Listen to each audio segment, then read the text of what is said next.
Salam alaikum, Dakar Creative Talks. Chers amis, chers auditeurs, merci de revenir nous écouter pour la nouvelle édition du DKT. 25 minutes, on l'espère, avec notre invité du jour. Euh, Minus pour vous servir encore une fois dans un nouvel épisode de Dakar Creative Talks. Mon invité, assalamu alaikum, sama xarit, sama doomu ndey École Plaisir, Dija Boy, bienvenue sur le plateau. Salam alaikum. Alaikum salam. Yes. Kan mooy Dija Boy? Qui est Dija? Dija est entrepreneur. Dija est citoyenne sénégalaise D'accord. et entrepreneur. Et je pense que récemment, on se catégorise comme étant artiste. D'accord. Et c'est la version la plus simple de ma présentation. Très bien. Je l'aime bien cette version. Sur un nouvel épisode de Dakar Creative Talks, nous allons parler d'éléments essentiels à la créativité, ce qui pour nous aussi est une porte ouverte sur les industries culturelles et créatives parce qu'il y a tout un processus de création sur lequel on doit réfléchir, dont on doit parler. Et c'est intéressant que déjà dise que récemment elle se définit comme artiste. Et ça, on va essayer de réfléchir à pourquoi elle se définit comme artiste, comment elle se définit comme artiste et quel est le processus de création par lequel elle passe. Et ça va passer par là, bien sûr, par la contextualisation de ce statut artistique. Parle-nous de ta créativité et de ton statut artistique. Alors, en termes de créativité, je pense que pour ceux qui me connaissent et pour ceux qui me connaissent, je pense que j'ai toujours eu cet aspect un peu farfelu en fait, dans la vie de tous les jours. Et je pense que c'est en ce sens que la créativité, elle s'exprime de manière plus simple. Et de mon processus artistique, je pense que, bon, quand je me définis en tant qu'artiste récemment, officiellement, c'est parce que je dessine, je gribouille, comme j'ai l'habitude de dire. Et ce processus artistique-là, je vais dire, ce serait presque un exutoire. Ce serait une manière d'exprimer, de release, un trop plein d'énergie, je ne saurais comment l'exprimer. Donc, à travers ce gribouillage-là s'exprime cette fibre artistique. Mais dans la vie de tous les jours, je suis event manager, je suis chef de projet, je m'amuse un peu dans la production, que ce soit devant et derrière la caméra. Et un des sujets qui me passionne, c'est l'environnement. Je pense que dans cet environnement, il y a une grosse expression de créativité et d'esprit artistique, surtout dans l'environnement dans lequel on vit. Parce qu'on est au Sénégal, Dakar est juste une boule effervescente d'artistes. Et même en dehors de Dakar, quand je vais un peu au village, cette nature morte qu'on voit, on dit album, mais bon, c'est que de la beauté en fait. Donc, cette expression artistique-là, comme ils ont souvent l'habitude de dire, Dieu est le plus grand artiste. Donc, rien que dans la vie de tous les jours, il y a cette expression artistique que l'on voit, que l'on vit. Et à mon niveau, ben, ça s'exprime à travers ce gribouillage que je fais.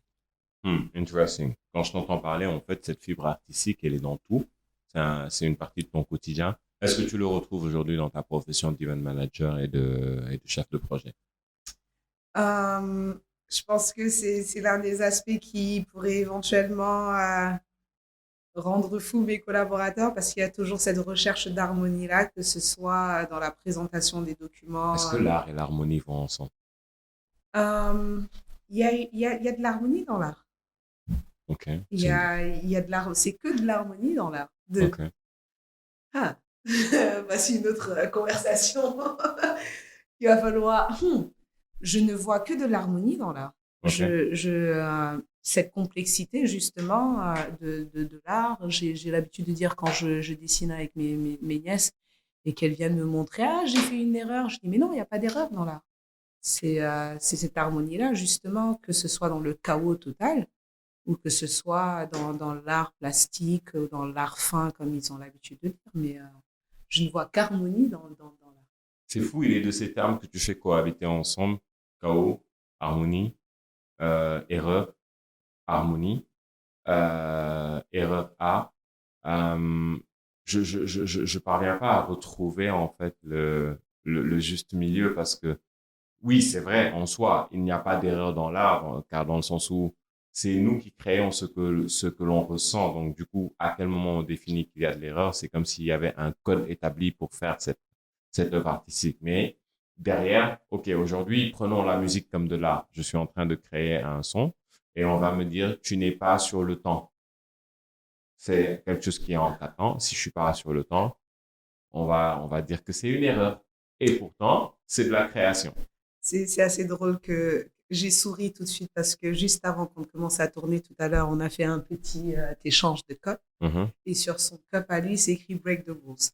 Et tu me parles de musique, je pense que tu es, tu es en train de rentrer dans certains arts qui Mhm. sont codifiés un peu. OK. Ouais, donc, et moi, me connaissant, Mm. I only break rules. Yes, so people, you gotta know that, like, j'ai une tasse, c'est ma tasse pour l'émission, et le concept, c'est break the rules. We have to. Yeah. Et en ce sens, je c'est pas juste de le dire parce que justement dans cette quête d'harmonie, Mhm. mais je pense que c'est l'environnement même qui a exacerbé cet aspect de break the rules. Mhm. Mais cette nature de break the rules, je pense qu'elle m'est innée ou inhérente à ma personne en tout cas. Donc, en ce sens, I don't abide to the general Oh, rules. Je ne sais pas comment traduire ça en français. Vous m'excuserez de la oui, tu ne paresse. rentres pas dans le moule, quoi. Je refuse de rentrer dans le moule, dans le sens où, comme tu disais tout à l'heure, un gribouillage et autres, parce que selon toi, et même dans la musique, pour toi, l'oreille qui va écouter, pour toi, ça rentre dans les temps. Mais qui dit que ton oreille à toi est l'oreille universelle selon laquelle on est supposé écouter la Ah, dude, musique? oui, oui, tu vois. Ouais, on est 7 milliards de personnes, 8 bientôt. Mm. Euh, moi, c'est un gribouillage pour moi, mais une autre personne va regarder et va trouver quelque chose de complètement merveilleux.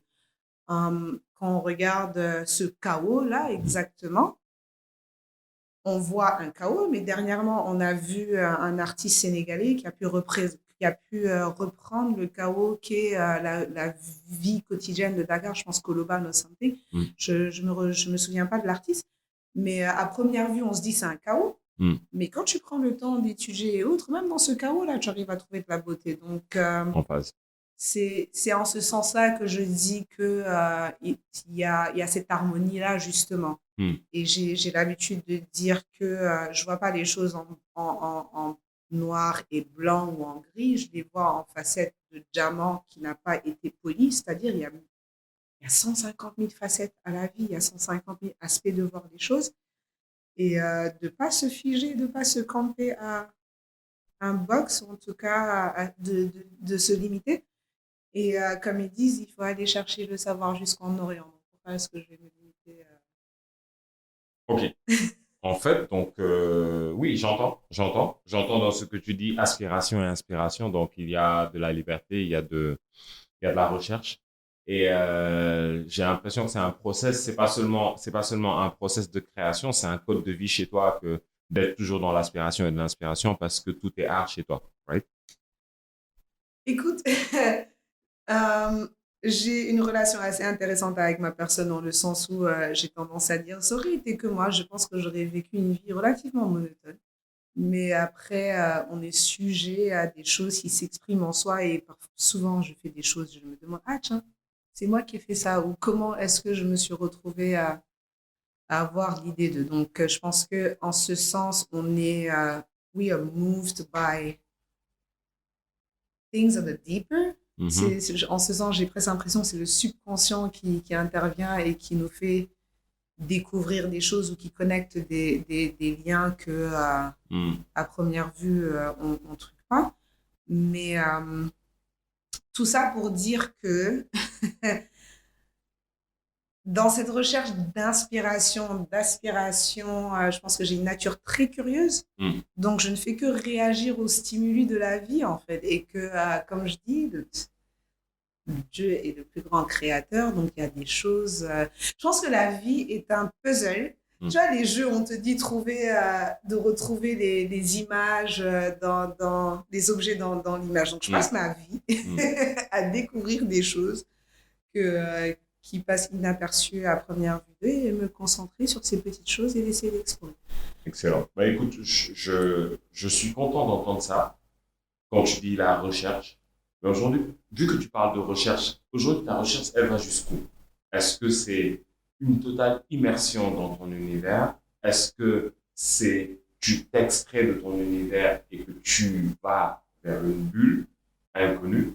Ou est-ce que tu as un process particulier que tu aimerais bien nous partager?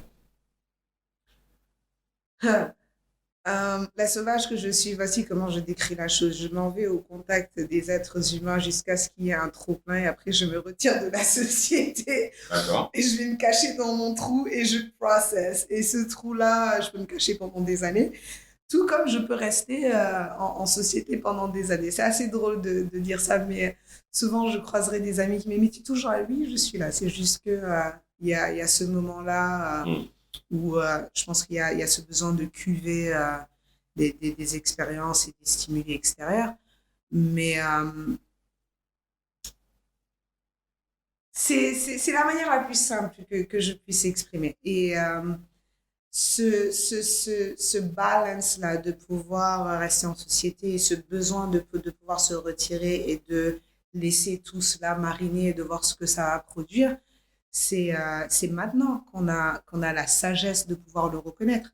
Avant, et quand je dis avant, c'est il y a quelques mois, il y a 1 an spécifiquement, depuis que dans cette recherche-là, j'ai décidé de faire appel au concours d'un coach professionnel pour pouvoir structurer ce trop-plein de stimuli et de pouvoir savoir comment m'y atteler en fonction de toutes ces passions qui nous submergent. Et c'est là que justement qu'on t'explique qu'en fait, tiens, en fait, ce n'est pas ta sauvagerie, c'est justement en tant qu'artiste, il y a ce besoin-là. On dit l'artiste a besoin de son moment de blues, parce que c'est dans ce moment de bluesa et de spleen que souvent cette créativité crée des monstres, comme on dit. Et donc, c'est cette harmonie, c'est cette recherche de balance, comme me concernant, ma personne, parce qu'il y a d'autres personnes qui n'ont pas ce besoin de se retirer, d'être, entre guillemets, introverti par moment. Alors, il y a ce moment de création dont on parle aujourd'hui en tant qu'artiste. J'ai envie de poser une question qui est relative à une observation que j'ai faite. En tant qu'artiste, il est difficile de prendre du recul pour se concentrer sur soi-même et gérer sa vie de famille et sa vie en société. Je pose cette question pour la simple et unique raison que pour moi, ça, c'est un défi. C'est un défi de sortir de la création, de l'exploration. C'est-à-dire que là, on est sur ton principe de création. OK, avant d'arriver à ça, je vais te poser une question. Aujourd'hui, qu'est-ce que tu crées en tant qu'artiste? C'est la question qu'il ne faudrait pas me poser. Dans le sens où déjà, moi, je suis dans l'art abstrait. D'accord. Donc, en termes de création, une fois que j'ai fini de gribouiller, j'aime justement m'opposer et de laisser le spectateur, le consommateur, the visual consumer, whoever, me donner son interprétation de mon art, entre guillemets. Et souvent, cette interprétation diffère d'une personne à l'autre. Donc, qu'est-ce que je crée? Je gribouille. Maintenant, à travers ce gribouillage, il paraîtrait que je suis artiste. Donc, selon... Il paraîtrait. Oui. Qui a défini ça? Les professionnels. Qui leur a attribué un statut de professionnel? Non, madame est responsable RH. Non, c'est ce qu'elle a étudié. C'est une professionnelle qui a, en explorant justement ces passions-là. Et quand même, ce gribouillage date quand même depuis la 5e. Okay. Et on va juste dire qu'on s'est donné de la place, justement, en parlant de pouvoir... Le 5e, ça fait pas longtemps que tu viens d'avoir le bac. You know. Il Il y a juste les cheveux blancs qui trahissent. Bah, je viens d'avoir le bac dans ma tête, j'ai 19 ans, you know. Bah, en fait, quand je dis il paraîtrait, c'est juste que aujourd'hui, en plus d'être entrepreneur, maintenant officiellement, je dis je suis artiste, right? Parce que j'ai décidé de laisser de la place justement à cette passion, à cet aspect de ma personne, au lieu de se concentrer sur l'aspect professionnel, où souvent on traite des dossiers des autres, right? Et une fois que cela a été défini, une fois que j'ai fait mon coming out auprès de mon entourage proche, ils disaient, ah, tiens, it makes sense. Maintenant, on comprend ton aspect farfelu, ta folie et tout le tralala. Enfin, ma personne faisait du sens. Mais jusqu'à présent, quand on a eu le sujet pour avoir ce podcast, je me suis dit, c'est qui l'artiste? On va parler de... C'est intéressant. Ouais, on ne sait jamais qui est l'artiste réellement. Mais ouais, maintenant que tu précises en fait que c'est toi l'artiste, présumé artiste, comment est-ce que tu vis ce temps de recherche, d'exploration que tu dois avoir, ce repli sur toi-même, ce temps de réflexion, ce temps de préparation avant de sortir son œuvre, en fait, pour en faire une œuvre? Honnêtement, tout ce processus-là, je n'ai aucun problème avec, j'ai aucun problème à créer, j'ai aucun problème à recevoir l'avis et à présenter l'œuvre au public. Mon seul problème, c'est comme tu dis, comment tu le vis en tant qu'artiste. Dans ma tête, on n'a pas encore, moi et moi-même, on n'est pas encore tombé d'accord sur ce statut justement de s'appeler officiellement artiste. It's like, you know, et on en parle justement en préparant éventuellement des expositions et autres, des conversations qu'on a. Si je pouvais être un Banksy dans la chose, de pouvoir produire l'œuvre et de ne pas pouvoir s'y atteler ou bien s'y coller. Si je pouvais me dissocier de ma personne d'artiste, si je pouvais créer deux personnes, si je pouvais créer deux Dija, il y aurait la Dija qui s'occupe de tout ce qui est professionnel, intellectuel. Bon, vous comprenez ce que je veux dire, parce que c'est pas comme si l'art n'est pas professionnel ni intellectuel.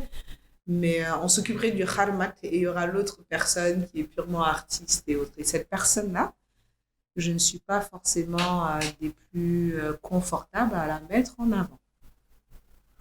On va dire. Alors, est-ce que c'est toi qui mets cette personne en avant ou elle brille? Parce que pour moi, en fait, cette partie de toi, elle est la partie la plus affirmée de ta personne en réalité. Et c'est quelque chose que j'arrive toujours pas à recollect within my own person. Et it's very funny parce que souvent, lorsqu'il y a des propositions de projets, les gens ont tendance à m'affilier au projet artistique directement. Et dans ma tête, I'm like, mais why? Like, let's talk about brain stuff. Let's talk about project management. Parlons de fichiers Excel et tout le tralala. Parlons de chiffres.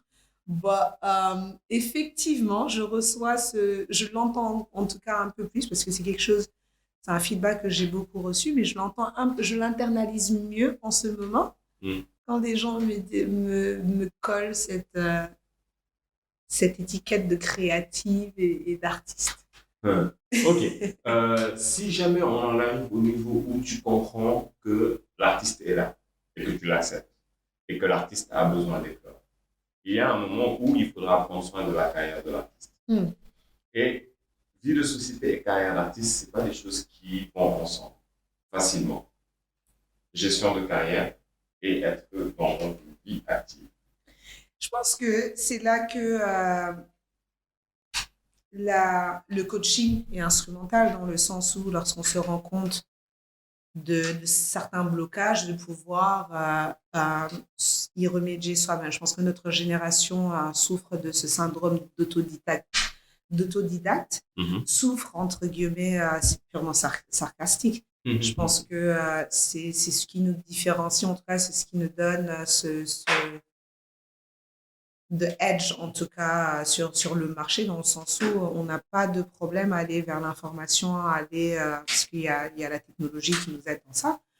Et de pouvoir justement se dire, j'ai besoin d'aide sur tel environnement, j'ai besoin de ceci et d'aller s'y atteler. Je dis ça pour dire que la société dans laquelle nous sommes, étant très conservatrice, relativement oppressante, en général, encore plus pour les femmes, encore plus pour les femmes musulmanes, c'est compliqué de pouvoir s'aventurer dans l'art. Right? Et je pense que c'est une tape que je me donne à l'épaule pour notre génération qui travaille dur à redorer le blason du créatif et de l'artistique dans cette société. Je pense que les 10 dernières années, le travail qui a été accompli est phénoménal. Je pense qu'on ne prend pas le temps de s'auto-féliciter en ce sens, mais je pense que félicitations à cette jeunesse pour se créer justement et une place dans cette société et de se faire respecter et de pouvoir mettre de back it up, parce que c'est bien beau de parler, mais aussi de mettre la main à la pâte et de suer pour montrer qu'en fait, non. Il y a énormément, en tant que culture, de toute façon, dans l'esprit de développement, comment dissocier la culture, l'art, l'authenticité d'une personne ou d'une nation avec les intentions de développement. Donc, en ce sens, étant dans ce pays, c'est très difficile d'être artiste, et je pense que peut-être que c'est pour ça qu'à l'intérieur, il y a il y a this internal turmoil, cette bagarre interne de non, on va pas être artiste, on va se concentrer sur le professionnel. Déjà, c'est assez dur qu'on soit dans l'événementiel ou en tant qu'entrepreneur tout court dans cette société où les parents ne respectent que les banquiers, docteurs, ingénieurs. Donc, de sortir déjà des sentiers battus, d'être dans l'industrie libérale ou informelle même, en plus de ça, de rajouter l'aspect artiste de ça, c'est faut être prêt à se prendre la société plein dans la figure, quoi. Bien vrai que on y travaille à je suis très content d'entendre cette phrase qui parle de l'acceptation en soi de l'artiste en tant qu'un professionnel. Ça, c'est une chose. Ok, so ma question, en fait, c'est bien de t'entendre dire ça, dans le sens où on est dans une société où on ne considère pas l'artiste comme un professionnel vraiment. On considère que l'artiste, l'art, c'est quelque chose qu'on fait par passion. Oui, d'abord, par passion. Et avant tout, on a un autre métier, quoi. Sauf que l'art, c'est un métier en réalité. Yeah. Les grandes écoles d'art ne sont pas ouvertes pour former des gens qui vont vivre de passion sans avoir de salaire à la fin du mois.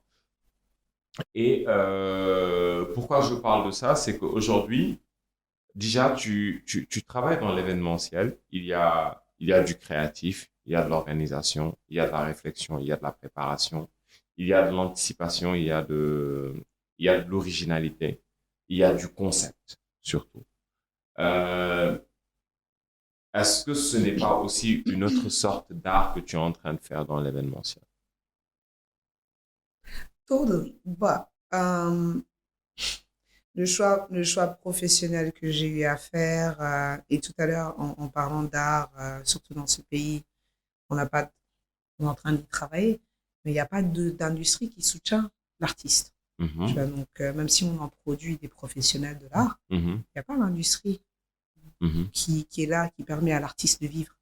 Donc, et ça, c'est tout à fait normal dans le sens où je pense qu'on a une panne générale économique de ce pays. Le pouvoir d'achat du Sénégalais ne lui permet pas certaines dépenses, on va dire.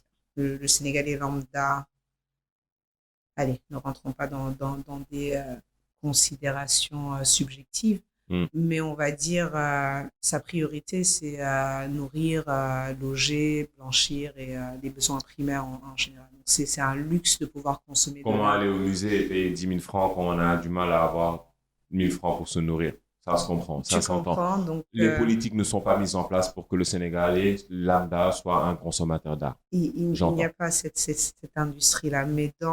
Et donc, lorsque j'ai commencé l'événementiel, souvent on pense à l'événementiel, on pense à l'industrie culturelle de l'événementiel. Donc, festival, séminaire, vernissage. Donc, j'ai fait le choix stratégique de sortir de cette industrie et de me concentrer principalement aux événements d'entreprise. En ça,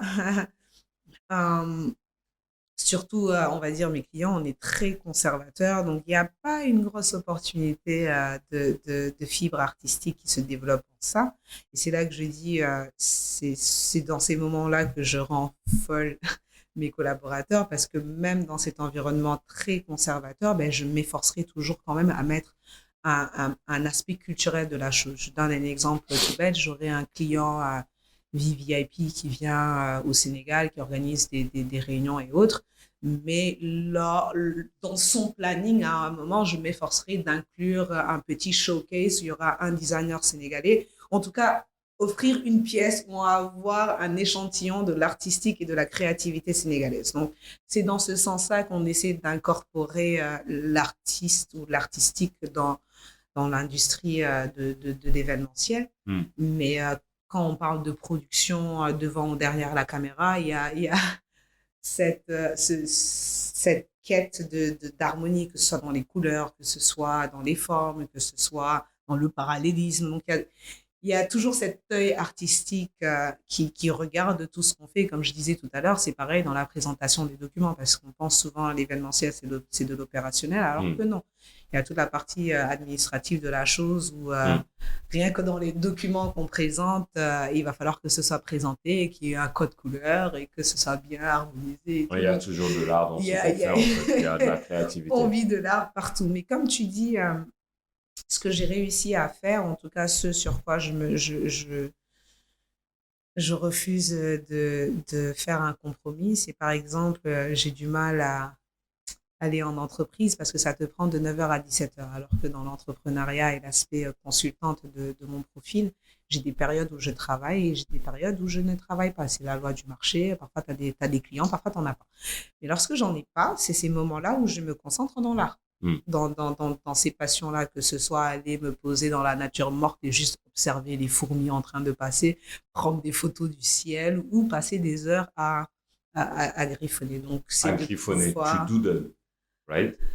Écoute, oui et non, parce qu'en ce moment, la forme qui est en train de sortir, c'est du doodling, mais lorsque j'aurai fini cette phase, parce qu'il y a un autre gribouillage qui est en train de s'amuser dans le subconscient. Donc, c'est une expression. Je ne sais pas comment exprimer cela. On vous montrera ce que c'est. Vous me direz qu'est-ce que je fais, comment est-ce que je dessine, est-ce que je peins, est-ce que je fais du doodling. Le consommateur me dira. Mais, bon, j'en reviens à ma question. La gestion de carrière, la relation avec le public, l'extériorisation, c'est pas des choses évidentes dans le milieu artistique. Mais la volonté première de l'artiste aujourd'hui, c'est de faire une œuvre et de dire aux gens, je suis très content de ce que j'ai fait. Je l'expose. Vous aimez, vous aimez tant mieux, vous aimez pas, c'est mais en tout cas, l'œuvre est là. Et cette étape-là, c'est pas une étape facile. Parce que partager le bébé qu'on a pris du temps à concevoir, le mettre, en tout cas le soumettre à l'avis du public n'est pas une chose évidente. Sauf que c'est pas ton métier de donner de la valeur à ton œuvre. Tu fais ton œuvre. Je dis ça comme ça, tu peux me donner ton avis, mais pour moi, c'est pas à l'artiste de donner de la valeur à son œuvre. L'artiste fait son œuvre. Et l'œuvre prend de la valeur en fonction des appréciations. Sauf que maintenant, ces appréciations, en fait, sont guidées très souvent par un nouvel outil de communication. Impression que j'ai. Ou avis qui peut être existant. Quel est l'avis de l'artiste dans ça? Encore, tout ce que tu dis, tout ce que j'entends, c'est parce qu'il n'y a pas d'industrie. C'est pour ça que, comme tu dis, c'est pas au rôle de l'artiste de donner de la valeur à son œuvre. Et j'ai souri au début de ton propos dans le sens où tout ce que l'artiste veut, c'est de produire, entre guillemets, et que les gens consomment, entre guillemets. Je suis légèrement dubitative sur cette partie-là parce que dans le sens où moi, ce qui m'intéresse, c'est de pouvoir release, c'est d'avoir cet aspect exutoire. Once it is produced, honnêtement, qu'il soit consommé à hauteur de 5 francs ou de 15 millions, je n'ai aucun attachement pécunier par rapport à cet aspect de l'œuvre en ce sens, Ça me right? fait peur. Et oui, Ça me fait peur. Qu'en Oui, tant qu'artiste, oui. tu n'aies aucun attachement pécunier à ton œuvre. oui, et c'est là le danger pour moi en tant qu'artiste de me lancer dans cet environnement-là. Et, mais encore une fois, c'est là que je dis, c'est un danger seulement parce qu'il n'y a pas d'industrie derrière, dans le sens où de l'autre côté, et même cette industrie, elle est highly critiquée dans le sens où c'est un lobby. Comme tu dis, c'est fait par des opinions des autres. Il suffirait que Minus dise que c'est beau et que ce soit Ça parti. C'est devient tout une le monde, tendance. tu vois, C'est ça. c'est une tendance. Si tu n'es pas coopté par telle galerie ou telle résidence, tu as du mal à percer. Donc, tu as le lobby qui se passe de l'autre côté, en tout cas, ce qui est la norme. Et je pense que ce que nous, en Afrique, on est en train d'essayer de faire, encore une fois, breaking the rules, redefining the codes, and Do recréer not cette, forget to break the rules. je dirais même pas apporter notre chaise à la table, on est en train de reconstruire des tables, tu vois. On est en train de tailler des tables à notre mesure. Donc, en ce sens, ce manque d'industrie-là, c'est quelque chose qui va continuer de faire très mal à l'artiste. Je ne sais pas si c'était hier, si c'était avec toi ou avec quelqu'un, on est en train de discuter, de se dire, I'm not sure where I heard it, but it was saying that, je pense que c'est quand j'écoutais ton épisode, il faut des agences de représentation d'artistes, dans le sens où l'artiste, il ne peut pas tout faire. Next thing you know, it's the same sentence that is coming back. Like, chaque fois qu'on fait une émission, il y a une phrase qui revient. C'est il faut des entités spécifiques, spécialisées dans l'accompagnement des acteurs culturels, des artistes, des créatifs. Like, on peut les appeler comme on veut, mais en tout cas, il faut qu'il y ait des gens derrière tout ça. C'est ce qu'on on en revient à la structuration, à la formation. Et j'en profite pour appuyer un propos sur ça, c'est-à-dire que aujourd'hui déjà tu es spécialiste dans l'événementiel, sauf que tu fais de l'événementiel, tu mets en place une plateforme sur laquelle peuvent s'exprimer des techniciens qui sont formés pour du spectacle, qui est un aspect de l'art et de la culture, donc imbriqué dans l'industrie culturelle et créative. Il faut que les politiques soient mises en place pour qu'il y ait de la formation, de l'accompagnement, de l'exécution, du suivi et surtout un renforcement pour que les compétences soient encore là, pour que le développement soit là, pour que l'on puisse créer des entreprises culturelles, pour que l'on puisse créer de la valeur, pour qu'on puisse créer de l'emploi. Et c'est le gros problème qu'on a aujourd'hui dans cette industrie. On est tous d'accord sur ça. Mais aujourd'hui, si les artistes se disent pas intéressés forcément par la valeur pécuniaire que prend leur œuvre, ils sont les premiers à se jeter sous le bus. Ah oui, non, mais moi, je n'ai pas dit que j'étais une bonne artiste. Hein. I'm terrible. Mais ça, je pense que ça a à voir avec moi. Les différentes parties de mon cerveau, je les appelle comme ça, ce sont mes meilleurs amis, parce que toute personne, comme je dis, on dit derrière tout homme, il y a il y a une dame derrière.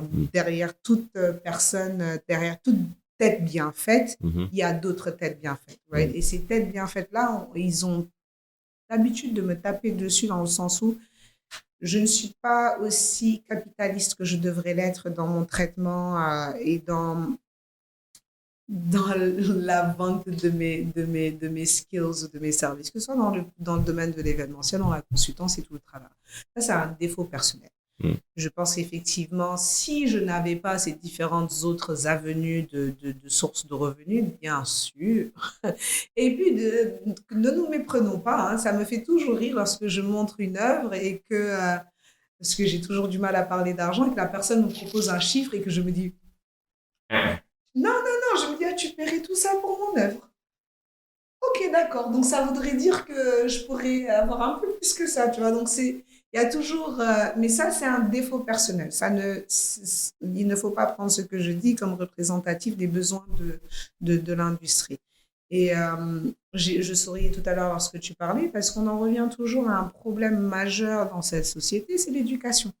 Et quand je parle d'éducation, comme tu dis, c'est différents métiers de l'art et de la créativité qui ne se limitent pas au culturel. Parce que c'est des métiers transverses, parce que tu me parles de l'ingénieur son qui intervient sur des spectacles. Et justement, il y a ce défaut de formation-là. Où... Ça fait partie de l'émission, c'est le timekeeper. On a dépassé notre temps d'enregistrement, mais on va continuer d'enregistrer. On va aller encore sur 5 minutes et on verra à quel point on tiendra ou pas. C'est une petite déformation professionnelle que j'ai parfois avec ces prestataires-là, dans le sens où cet ingénieur son, il est formé pour être sur des festivals, des concerts et autres. Donc, sa programmation ou son oreille musicale n'est pas la même pour quelqu'un qui doit faire une conférence où on aura des chefs d'État. Right? Donc, de devoir leur faire comprendre ces spécificités. Des sous-spécialisations.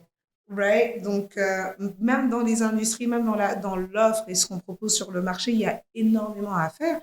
Et c'est de pouvoir comprendre qu'une industrie, quand on la prend, il y a des métiers, comme tu dis, c'est des sous-métiers, c'est tout un pays à refaire, en fait. Réforme est assise. Il faut en reparler, il faut tout revoir. Et quand je dis éducation, c'est de pouvoir diversifier l'offre qui sort de ces écoles, dans le sens où tout le monde ne peut pas être banquier, médecin, ingénieur. Il faudrait qu'on diversifie, et ce n'est pas que la culture. Il y a l'agriculture, il y a tous ces métiers qui découlent et qui sont dérivés de l'environnement, qui, à la fin de la journée, c'est le soubassement de notre société. Quand je dis société, je parle du point de vue géographique. On voit les retombées de l'inondation et tout le tralala. Donc, c'est toute une société à refaire. Donc, et on ne parle pas de politique, on ne va pas rentrer dans ça. Donc, quand on revient encore au statut de l'artiste et comment est-ce que l'artiste va vivre et comment est-ce qu'il va professionnaliser ou réformer ou formaliser son environnement, venant justement de l'artiste, parce que à la fin de la journée, il y a le baisse-toile, on ne va pas attendre les gouvernants et autres. Donc, nous-mêmes, dans ces élans de communication, de raising awareness et tout le tralala, oui, de réformer le statut de l'artiste, mais une fois qu'on aura réformé le statut de l'artiste, est-ce qu'on va se concentrer sur la formation de l'artiste? Une chose. Parce que tu veux être payé un certain montant, mais tu n'es pas expert pour ce montant-là. Tu ne mérites pas le salaire que tu voudrais avoir. Donc, ça va dans les deux sens, en fait. Donc, oui, il y a énormément à faire.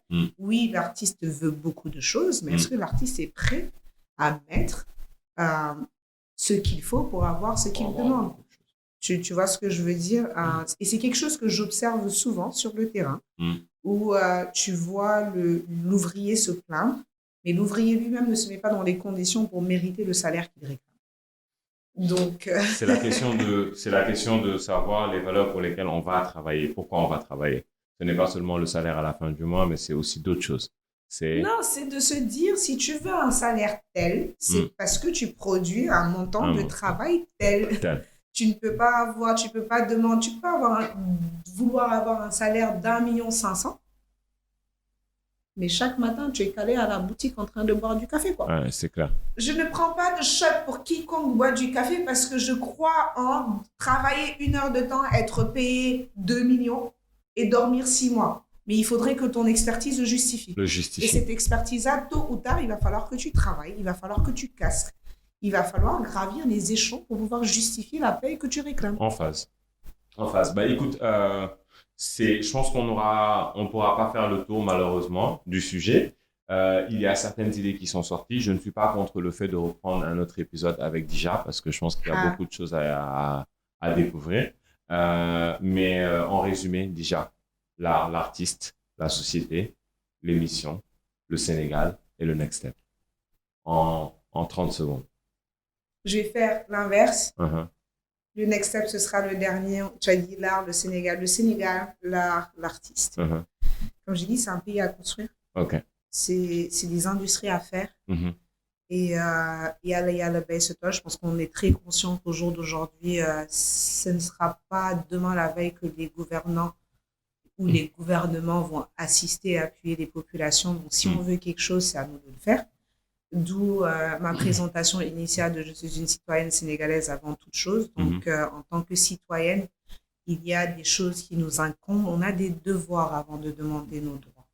Donc, il est de notre devoir, si on trouve qu'il nous manque des choses en tant qu'artiste, de nous battre pour les avoir et de pouvoir nous donner les moyens de le faire. Au jour d'aujourd'hui, tout le monde a accès, oui, pléonasme, tout le monde a accès à l'Internet, tout le monde a Google et tous les sites d'auto-formation à bout de doigts. Donc, comment créer une industrie, comment formaliser, comment créer des unions, je pense que c'est des syndicats comment, c'est vraiment, comment la question, elle se pose dans ta tête, c'est comment tu peux demander à Google avec toutes les fautes qui incombent, parce que Google, c'est pas une personne, c'est une machine, donc elle comprend plus que l'être humain. Donc, comment industrie, ingé son, comment formaliser carte de presse. Donc, comment dire tout ça en 1 minute? Get off your behind and get to work. Oh, ok. Je pense que dans notre environnement direct ou indirect, il y a beaucoup d'autodiagnostic et il n'y a aucun travail je dirais même pas de prévention, mais de prise en charge. Donc, quand est-ce qu'on va arrêter d'en parler et concrètement mettre en place les choses? Si tu pouvais changer quelque chose aujourd'hui, quel serait ton premier pas? Éduquer les gens. C'est fou. Déjà, je te remercie pour ta présence pour le 3e épisode de Dakar Creative Talks. Mais je disais c'est fou parce que c'est la même phrase qui revient chaque fois qu'on clôture une émission. Il faut éduquer, former, sensibiliser, mettre en place des politiques culturelles qui sont favorables au développement d'une économie de la culture au Sénégal. Mettre en place les politiques culturelles, c'est connaître les métiers, connaître l'univers, connaître l'environnement.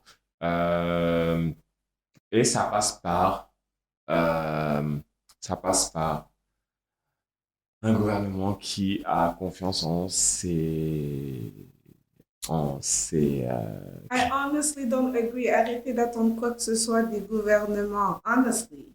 Quand je dis gouvernement, ce n'est pas les gouvernants en soi, c'est tout l'appareil qu'il y a derrière qui va mettre en place la politique culturelle.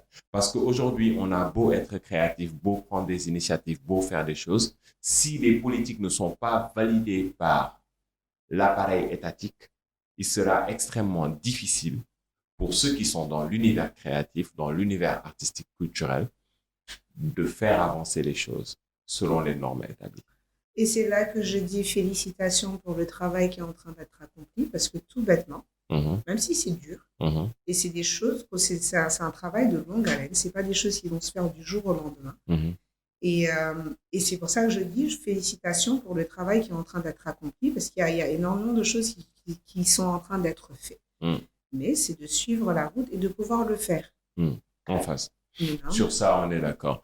Bah écoutez, merci déjà. C'était le 3e épisode de Dakar Creative Talks où on a parlé des industries culturelles et créatives, mais surtout du processus de création. Pour rappel, Dakar Creative Talks a un tagline qui n'est rien d'autre que Tell us about the creative line, parce que on a besoin de savoir en fait tout le process de création artistique, mais au-delà de ça, il y a la commercialisation, il y a la diffusion, il y a la mise en place de tout l'appareil de gestion des industries culturelles et créatives.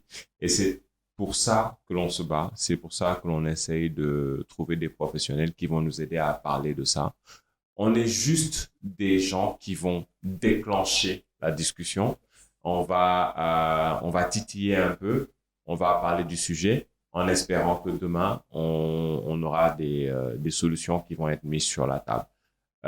Créatif ou pas, vous avez votre place sur ce plateau. Nous vous invitons à nous retrouver chaque fois que faire se peut. C'était Minus pour vous servir. Déjà, merci beaucoup. Et pour les prochaines éditions de Dakar Creative Talks, nous reviendrons toujours avec notre café et on essaiera de casser les règles au maximum. Et je remercie encore mon technicien, celui qui fait tout, l'homme à tout faire, technicien, ingé son, réalisateur, que je fais travailler jusqu'à tard dans la soirée. Merci beaucoup et rendez-vous à la prochaine édition de Dakar Creative Talks. Vous pourrez nous trouver sur la plateforme DK Podcast ou sinon, retrouvez-nous sur Instagram avec le hashtag Dakar Creative Talks. Salam alaikum.